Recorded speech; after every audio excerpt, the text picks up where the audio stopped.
Hello everyone, welcome back to our channel UPPSC GS 2026।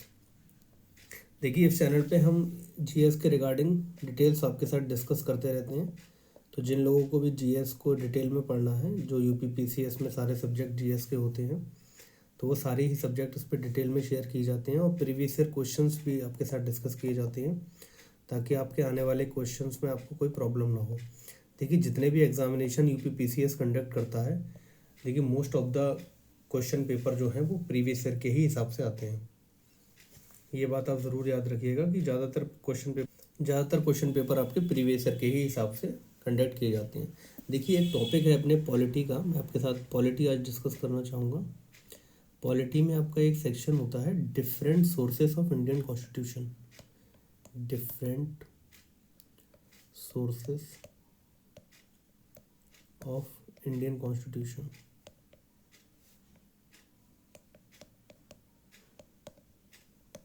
देखिए, ये chapter क्यों important है, क्योंकि जितने भी प्रीवियस ईयर क्वेश्चन पेपर को आप देखेंगे तो आपको इस टॉपिक से क्वेश्चंस काफ़ी ज़्यादा देखने को मिलेंगे।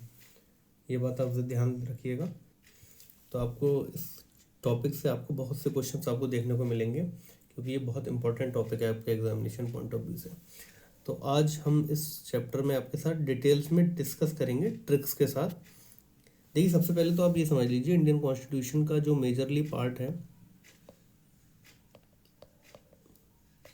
वो आपके फीचर्स जो हैं बोरोड हैं। मतलब इंडियन कॉन्स्टिट्यूशन क्या था कि जब भी इसकी ड्राफ्टिंग होना शुरू हुई थी तो मोस्ट ऑफ द फीचर जो हैं अच्छे अच्छे कंट्रीज़ के साथ बोरो किए गए हैं। तो आपका जो गवर्नमेंट ऑफ इंडिया एक्ट 1935 आया था, ये आप सभी लोगों ने मॉडर्न हिस्ट्री में पढ़ा भी होगा मेरे साथ, और जिन लोगों ने नहीं पढ़ा है तो वो जाके इसको शेयर कर सकते हैं, अपने मेमोरी को रिवाइज कर सकते हैं।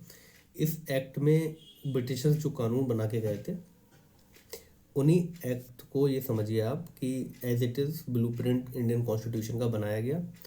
बट इम्पॉर्टेंट बात ये थी कि जो इम्पोर्टेंट फीचर थे डिफरेंट कंट्रीज़ में, उन्हें भी हमें रखना था, अपने कॉन्स्टिट्यूशन को डिटेल्ड एंड वेरीफाइड बनाना था, ताकि किसी भी तरीके की प्रॉब्लम आने वाले किसी भी हमारे कंट्रीमैन को नहीं हो।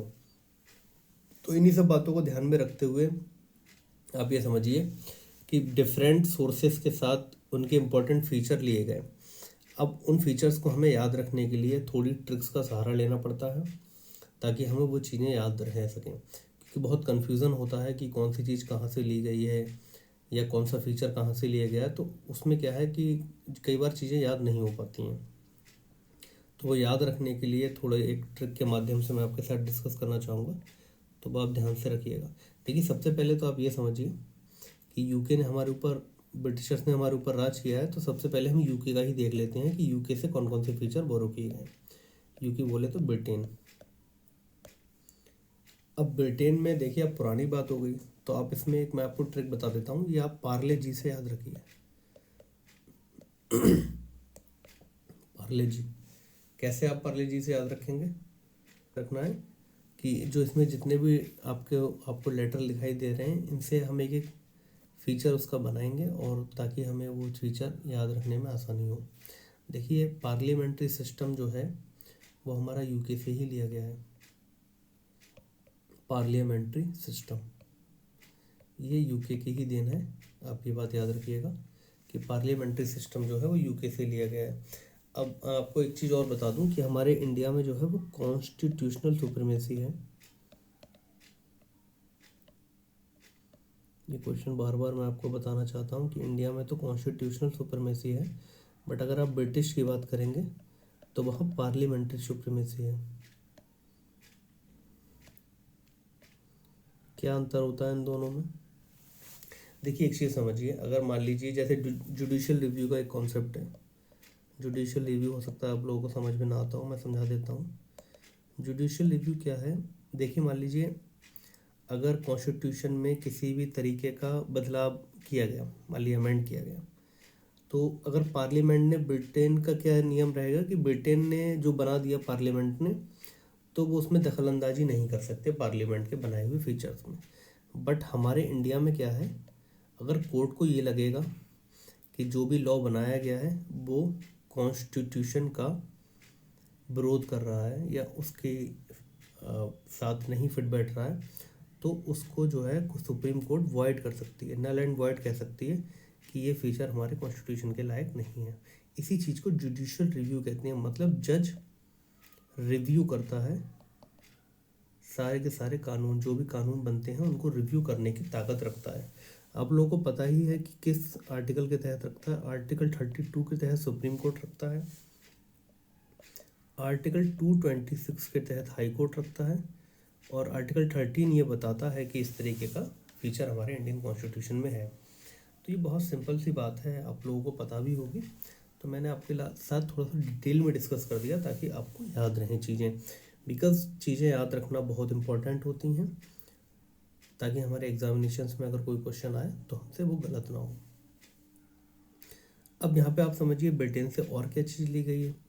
तो मैं ब्रिटेन से आपको बता दूँ, ब्रिटेन से आपकी सिंगल जो आपकी सिटीजनशिप का कॉन्सेप्ट है वो भी ब्रिटेन से लिया गया है। तो सिंगल सिटीजनशिप भी आपकी ब्रिटेन की ही देन है। देखिए हमारे इंडिया में सिंगल सिटीजनशिप चलती है, और आपको यही पता होगा कि हमारे अगर आप यूएसए की बात करेंगे तो यूएसए में आपकी डुअल सिटीजनशिप चलती है। तो इंडिया और यूएसए में ये डिफरेंस है। देखिए इंडिया में अगर कोई बंदा है तो वो इंडियन है, ओनली इंडियन होगा वो। अगर कोई बंदा यूएसए में रहता है तो वो यूएसए का भी होता है, और कनाडा उसका पार्ट है तो वो कनाडा का भी कहलाता है। तो ये डिफरेंस है हमारे सिंगल सिटीजनशिप और डुअल सिटीजनशिप के अंतर्गत। ठीक है, पार्लियामेंट्री सिस्टम आपका एक फीचर हो गया, एक आपका सिंगल सिटीजनशिप फीचर हो गया। अगर आप ब्रिटेन को और देखेंगे गहराई में तो बाई कैमरल जो पार्लियामेंट्री सिस्टम है, मतलब पार्लियामेंट्री सिस्टम को और डिफाइन कर दें तो बाई कैमरल है, ये आपको पता ही होगी। बाई कैमरल मतलब 2 हाउसेज हैं, तो ये बात भी, मतलब parliamentary system as it is overall ही आपका ब्रिटेन से लिया गया है। तो ये बाई कैमरल है। बाई कैमरल मतलब 2 हाउसेज होते हैं। कई देश ऐसे भी हैं जिनमें सिर्फ 1 हाउस है, इसलिए इसे बाई कैमरल हमारे यहाँ है, लोकसभा प्लस राज्यसभा। आप सभी लोग पढ़ भी चुके हैं। देखिए आपको कॉन्सेप्चुअल क्लैरिटी के साथ पढ़ने को मज़ा आ रहा होगा। बाई कैमरल इस चीज़ को कहते हैं कि लोकसभा प्लस राज्यसभा जो दोनों अवेलेबल होते हैं उसे ही बाई कैमरलिज्म कहा जाता है। तो हमारे इंडिया में बाई कैमरलिज्म है, और जो कि ब्रिटेन से लिया गया है। देखिए एक चीज़ मैं और आपको बताऊं, आर से आप देख लीजिए यहाँ पे, आर से क्या है, rule of law. Rule of law, rule of law कैसे, देखिए एक चीज़ मैं आपको समझाता हूँ बहुत सिंपल सी भाषा में। ब्रिटेन वाले क्या थे, सबको नियम बांटते फिरते थे। ऐसा नहीं था सिर्फ हमारे इंडिया में थे वो लोग, सब जगह थे।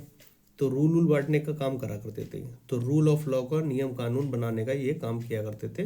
तो आप इस तरीके से याद रखते हैं कि ब्रिटेन वालों ने रूल ऑफ लॉ दिया है, सिंगल सिटीजनशिप दी है, कि अकेले का राज चाहते थे तो आप याद रखिए कि अकेले का राज चाहते तो ऐसा आदमी सिंगल सिटीजनशिप देने वाला यही था। पार्लियामेंट वही बना के गए थे, तो पार्लियामेंट्री सिस्टम भी उन्हीं की देन है। ये आपको याद करने का मैंने आपको तरीका बता दिया। ठीक है, अब एक दूसरा हमारा कंट्री है यूएसए, उसका देख लेते हैं कि यूएसए से क्या क्या लिया गया है। यूएसए भी थोड़ा खास कंट्री लगता है देखने में, तो यूएसए का देख लेते हैं यूएसए से क्या क्या फीचर्स बोरो किए गए हैं। देखिए ये बोरोइंग फीचर्स आपको याद होने चाहिए, क्योंकि एग्जामिनेशंस में आप देखेंगे तो बोरोइंग फीचर से आपके बहुत क्वेश्चंस आते हैं। मतलब यूपीपीसीएस में तो खास तौर पे काफ़ी क्वेश्चंस पूछे जाते हैं कि बोरोइंग फीचर्स क्या क्या हैं इंडियन कॉन्स्टिट्यूशन के। अगर यूएसए की बात करेंगे तो जुडिशरी की इंडिपेंडेंसी और जुडिशियल रिव्यू, जुडिशरी की जितनी बातें हैं वो आप ये थोड़ा याद कर सकते हैं कि जुडिशरी की जितनी चीज़ें हैं वो लगभग यूएसए से ली गई हैं। देखिए जुडिशियल रिव्यू हो गया, जैसे कि इंडिपेंडेंस ऑफ जुडिशरी हो गया, ये यूएसए की ही देन है, और ये चीज़ यूएसए से ली गई है। सिंपल सी हमें याद है, यूएसए बहुत कानून वाला बनता है, ऐसे आप याद रखते हैं। WHO यहीं है, ठीक है, और बड़ी बड़ी संस्थाएं यूनिसेफ यहीं हैं। तो ये बहुत कानून वाला बनता है, तो जज वाला काम इसने बांटा है, ऐसे आप याद रख सकते हैं। देखिए मुझे पता है बहुत कन्फ्यूज़न आता है यूएसए और यूके वाले में, तो ये हमारा काम है कि आपके कन्फ्यूज़न को दूर करें, यही हमारा काम है। फंडामेंटल राइट्स, देखिए बहुत नियम कानून बांटता है लोगों को, बांटता है कि नहीं बांटता, आप बताइए। फंडामेंटल राइट्स बांटने का काम करता है ये, कि राइट्स मैं बांटूंगा, मैं बहुत काबिल हूँ, इस तरीके का यूएसए का हमेशा एक मोटिव रहता है, तो वो काम ये करता है। अब देखिए जज वाले काम सारे इसने लिए हैं, तो हटाने के भी इसी ने लिए हैं। तो रिमूवल ऑफ जजेस का अगर कोई फीचर पूछा जाएगा, रिमूवल ऑफ सुप्रीम कोर्ट जज, हाई कोर्ट जज, तो सारे इसी के साथ लिए गए हैं। प्रियम्बल भी यहीं से लिया गया है। प्रियम्बल कभी कभी पूछ लिया जाता है, तो प्रियम्बल भी आपको याद रखना है कि प्रियम्बल भी आपका यूएसए से लिया गया है। प्रेसिडेंट एंड वाइस प्रेसिडेंट का जो कॉन्सेप्ट है वो भी आपका यूएसए की देन है, तो ये भी आपको एज इट इज़ याद रखना है। बहुत बड़ा आदमी बनता है अपना, तो बड़ा आदमी यहाँ से लिया गया है। ये कुछ याद करने की निमोनिक्स होते हैं जिनसे आपको ये चीज़ें याद रहती हैं। बाकी तो आप अपना तरीका भी बना सकते हैं, बट मेरा मानना ये है कि तरीका उस तरीके से बनाएं जो कंट्री के साथ या उसके साथ मैच करता हो, ताकि आपको याद हो, होने में कोई दिक्कत ना हो। अब देखिए अगला देश हम देख लेते हैं ध्यान से, जिस कंट्री का नाम है कनाडा। कनाडा के साथ क्या क्या लिए गए हैं, और मैं आपको बता दूं ये आपके प्रीवियस ईयर का भी क्वेश्चन है, तो आप सभी लोगों को ये याद हो गया होगा। मैंने कई बार आपके साथ डिस्कस कर दी है ये बात कि ये आपके प्रीवियस ईयर का क्वेश्चन है।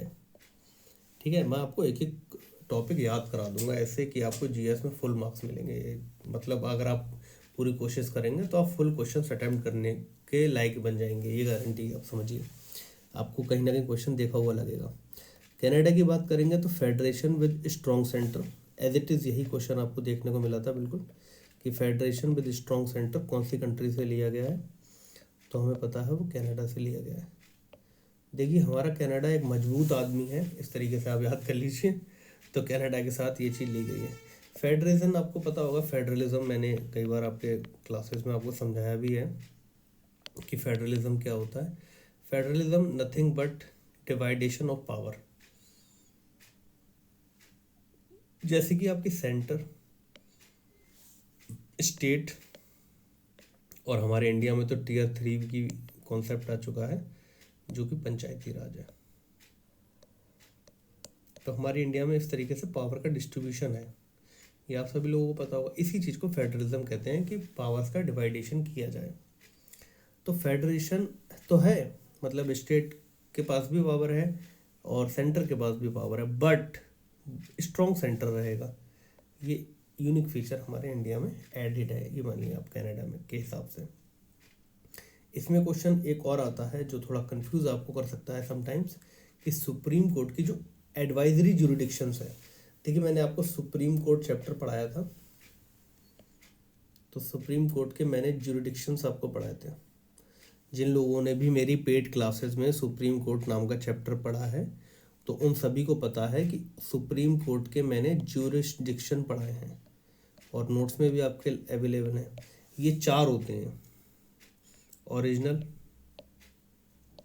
और बाकी 3 आपको कमेंट करने हैं, ताकि पता लगे आपकी तैयारी कितनी अच्छी चल रही है। ठीक है, और एक और मैं आपको बता दूंगा कि एडवाइजरी वाला जो फीचर है वो आपका कनाडा से लिया गया है। तो सेकंड आपका advisory jurisdictions of supreme court, ये भी आपका कनाडा से लिया गया है। देखिए ये 4 होते हैं, आपको पता है। ओरिजिनल, एपेलेट मैं बताना नहीं चाह रहा हूँ, आपको कमेंट करके बताना है कि ये 4 कौन कौन से होते हैं। एक मैंने आपको लिख के दिखा दिया, एक मैंने यहाँ बता दिया आपको। अब आपको सिर्फ 2 ही कमेंट करने हैं, चारों कमेंट कर दीजिए, आपको ही याद हो जाएगा। कमेंट करने में आलस मत कीजिए। देखिए कमेंट करने में आप आलस करेंगे, इसका मतलब है आप तैयारी में पीछे जा रहे हैं। देखिए आप प्रिपरेशन आप कर रहे हैं, हमारा जो ब्रेन होता है, मैं आपको बता दूं, आप लोग सभी लोग डॉक्टर्स हैं, इसका आप सभी को पता होगा कि हमारा जो माइंड है वो सबकॉन्शियस माइंड सबसे ज़्यादा एक्टिव रहता है। अगर आप सबकॉन्शियस माइंड को अपने एक्टिव करना चाहते हैं तो राइटिंग की आदत डालिए। जितनी आप राइटिंग करेंगे उतना आपका ब्रेन अच्छा फंक्शन करेगा। रीड कीजिए, उसके बाद राइट जरूर कीजिए। यह आपके एंजाइटी, डिप्रेशन और जो भी आपकी तमाम तरीके की दिक्कतें होती हैं उन्हें भी दूर करता है। ये आप सभी लोग फीचर्स पढ़िएगा। अगर आप राइटिंग करते हैं, देखिए आप सभी लोगों को ये थोड़ा सा आउट ऑफ द टॉपिक मैं आपको साथ डिस्कस कर देता हूँ ये चीज़। राइटिंग आपको बहुत ज़्यादा बेनिफिट देती है। देखिए इससे क्या होता है, अगर आप सभी लोग अपने आप को थोड़ा सा चेंज करना चाहते हैं अपनी चीज़ों को, तो आप अपने बारे में कुछ ना कुछ राइट किया करिए हमेशा। अपने अपने फीचर्स, अपने प्रोस एंड कॉन्स लिख लिए। कोई आप डिसीजन लेना चाहते हैं या आप किसी भी तरीके का कोई भी काम करने चाहते हैं तो राइट कीजिए, मतलब प्रॉब्लम को अपनी राइट कीजिए। जो भी आपके साथ प्रॉब्लम चल रही है उसको एक वाइट पेपर लीजिए, वाइट A4 साइड का पेपर ले सकते हैं या कोई भी पेपर ले सकते हैं। उस पर आप अपनी सबसे पहले प्रॉब्लम लिखिए। ठीक है, आप उसके आप उसको कुछ नहीं करना है, आप उसकी प्रॉब्लम लिखने के बाद आप उसके 100 वेज लिखिए कि कैसे ये प्रॉब्लम हो सकती है, इसके क्या नुकसान हो सकते हैं, क्या फ़ायदे हो सकते हैं। तो आपकी प्रॉब्लम दूर होने के चांसेस जो हैं वो 10,000% बढ़ जाते हैं। आप ये समझिए, जब आपके सामने कोई चीज़ क्लियर कट लिखी हुई रखी होगी और माइंड की जो चैटरिंग है, अभी समझिए माइंड की चैटरिंग ख़त्म करने का सिर्फ और सिर्फ एक ही तरीका होता है, वो होता है ऑन पेपर राइटिंग। अगर आपको ये लगता है कि मेरी राइटिंग कोई और पढ़ लेगा, मैंने ये चीज़ें लिखी हैं, आप पढ़ के फाड़ दीजिए, बट आप लिखिए ज़रूर। आप लिखेंगे तो आपकी जो बहुत सी प्रॉब्लम्स हैं आपको लगेगा कि दूर होने शुरू हो गई हैं। ये आप खुद ही ऑब्जर्व करेंगे अपनी लाइफ में। ठीक है, अब नेक्स्ट कंट्री हम देख लेते हैं अपने साथ with a new pen. Ireland. ठीक, आयरलैंड का तो सभी को याद हो गया होगा, कई बार मैंने आप लोगों को बहुत डिटेल में पढ़ा दिया है कि आयरलैंड से कौन कौन से फीचर बोरो किए गए हैं, तो आप सभी को वो याद भी हो गया होगा। और आयरलैंड से कौन कौन से फीचर बोरो किए गए हैं ये आपको फिर से मैं बता देता हूँ। डायरेक्टिव प्रिंसिपल और state policy. Directive principles of state policies. देखिए ये एज अ चैप्टर भी मैं आपको पेड क्लासेस में पढ़ा चुका हूँ और इसके क्वेश्चन भी आपको करवाए गए थे एमसीक्यू के माध्यम से, टेलीग्राम क्यूज के माध्यम से। इसमें जो क्वेश्चंस आते हैं उनमें एक ही कॉन्सेप्ट लगता है, वो आपको याद हो गया होगा, welfare of the state. Welfare of the state की बात करनी है तो डीपीएसपी इसीलिए आए थे। और आपको पता होना चाहिए कि डीपीएसपी में और फंडामेंटल राइट्स में क्या डिफरेंस होता है, ये आपको ज़रूर पता होना चाहिए। देखने में एक जैसे लगते हैं बट बेसिक डिफरेंस क्या है वो आपको पता होना चाहिए। इनसे रिलेटेड आपको आर्टिकल्स पता होना चाहिए। देखिए तैयारी करने का यही तरीका होता है। अब डीपीएसपी हमारे सामने आ गया, अब डीपीएसपी में क्या गांधीयन प्रिंसिपल्स हैं वो आपको पता होना चाहिए। आर्टिकल 40 है इसमें खास तौर पे जो गांधीयन प्रिंसिपल के अंतर्गत आता है, तो ये आपको पता होना चाहिए। तो आर्टिकल 44 आप याद रखिए इसमें। ठीक है, पूरा रिवीजन ही करा देता हूँ मैं तो आपको एक हिसाब से, तो ये आपके लिए बहुत फ़ायदा देगा। आयरलैंड का पहला फीचर हो गया कि आपका डीपीएसपी यहाँ से लिया गया है। आयरलैंड का दूसरा फीचर क्या है, कौन कौन सी ऐसी चीज़ ली गई है जो एग्जामिनेशंस में पूछी जाती है। देखिए प्रेसिडेंशियल इलेक्शन मैंने आपको पढ़ाया था, तो मेथड ऑफ प्रेसिडेंशियल इलेक्शंस, तो आप सभी लोगों को याद हो गया होगा कि प्रेसिडेंट के इलेक्शन होने का क्या तरीका होता है। एक फार्मूला होता है, उस फार्मूले से एमपी और एमएलए की वोटिंग डिसाइड की जाती है। तो हम डायरेक्टली वोटिंग नहीं करते हैं, इनडायरेक्ट वोटिंग होती है। तो वो क्या तरीका है वो आप देख लीजिएगा। और nomination of member of Rajya Sabha जो होती है वो भी आयरलैंड से ली गई है। तो राज्यसभा के जो मेंबर नॉमिनेट किए जाते हैं, ये भी फीचर आपका आयरलैंड से लिया गया। ये 3 फीचर इंपॉर्टेंट हैं जिनसे एग्जामिनेशंस में बार बार क्वेश्चन पूछे जाते हैं। तो आप ये 3 फीचर तो अभी फ़िलहाल आपको याद ही रखने हैं। अब हम नेक्स्ट पेज पे जर्मनी का फीचर देख लेते हैं, क्योंकि आप देखेंगे तो जर्मनी का भी क्वेश्चंस काफ़ी आता है। जर्मनी के कॉन्स्टिट्यूशन को बीमार कॉन्स्टिट्यूशन ऑफ जर्मनी भी कहा जाता है। देखिए यहाँ पे हिटलर का राज था, आप सभी को पता है। तो हिटलर क्या काम किया करता था आप बताइए। अगर आप हिटलर की थोड़ी बहुत भी हिस्ट्री जानते क्या होंगे, नाम तो आपने सुना ही होगा हिटलर का, तो आपको पता है वो क्या काम करता था। तो वहाँ से रिलेट करके आप याद कर सकते हैं कि भाई फंडामेंटल राइट्स का जो सस्पेंशन है उसके रिगार्डिंग जो कॉन्स्टिट्यूशन में बात की गई है वो हमारा जर्मनी से फीचर लिया गया है कि suspension of fundamental rights during emergency, कि फंडामेंटल राइट्स को भी ख़त्म कर दिया जाएगा इमरजेंसी के टाइम में। अगर आपकी इमरजेंसी लगा जाती है, समझ रहे हैं, तो फंडामेंटल राइट्स को भी ख़त्म किया जा सकता है। बट इसमें एक आर्टिकल 21 है जो नहीं ख़त्म किया जा सकता, जो लाइफ ऑफ लिबर्टी है। ठीक है, लिबर्टी ऑफ लाइफ है, तो ये आपकी लिबर्टी ऑफ लाइफ, ये वाला फीचर जो आपका है ये ख़त्म नहीं किया जा सकता, बाकी सारे फीचर ख़त्म किए जा सकते हैं। अगर आप ऑस्ट्रेलिया की बात करेंगे इसी क्रम में, मैं आपको दिखा देता हूँ ऑस्ट्रेलिया। तो ऑस्ट्रेलिया से क्या फीचर लिया गया है, ऑस्ट्रेलिया का क्वेश्चन भी एग्जामिनेशन में पूछा जाता है। तो आप कुछ नहीं याद रखना है, आपको याद रखना है कि कॉन्करेंट लिस्ट का जो फीचर है वो आपका ऑस्ट्रेलिया से लिया गया है, कॉन्करेंट लिस्ट। आप सभी को पता होगा स्टेट लिस्ट होती है, यूनियन लिस्ट होती है और कॉन्करेंट लिस्ट होती है। आप सभी लोगों को कमेंट करके ये बताना है कि इसमें कितने कितने सब्जेक्ट्स हैं। सबसे इम्पोर्टेंट सवाल आपका ये है कि इनके जो सब्जेक्ट्स हैं कि कितने सब्जेक्ट किस में हैं, मतलब परमानेंट कॉन्स्टिट्यूशन में कितने थे, घटते बढ़ते तो रहते हैं बट परमानेंट में कितने थे वो आपको बताने हैं कि स्टेट लिस्ट में कितने सब्जेक्ट थे और यूनियन लिस्ट में कितने थे और कॉन्करेंट लिस्ट में कितने थे। ये सभी फीचर मैंने आपको क्लासेस में पढ़ाए हैं। साउथ अफ्रीका की अगर बात करें कि साउथ अफ्रीका से क्या लिया गया है, साउथ अफ्रीका के भी आप देखिए, साउथ अफ्रीका में गांधी जी गए थे, आप सभी को याद होगा, तो क्या करने गए थे, सुधार। तो सुधार वाला जो फीचर है वो यहाँ से लिया गया है अमेंडमेंट का, कि हम अमेंडमेंट कर सकते हैं कॉन्स्टिट्यूशन में। ये बात आपकी कहाँ से ली गई है, ये बात आपकी साउथ अफ्रीका से ली गई है, आप सभी को पता होगा, तो कोई यहाँ तक प्रॉब्लम आपको नहीं होगी। और देखिए एक थोड़ा सा भाई है अपना, ये है फ्रांस भाई, तो फ्रांस भाई अपना है और फ्रांस का जो फीचर है यहाँ से आप एफ वर्ड से याद कर सकते हैं, फ्रेटर्निटी,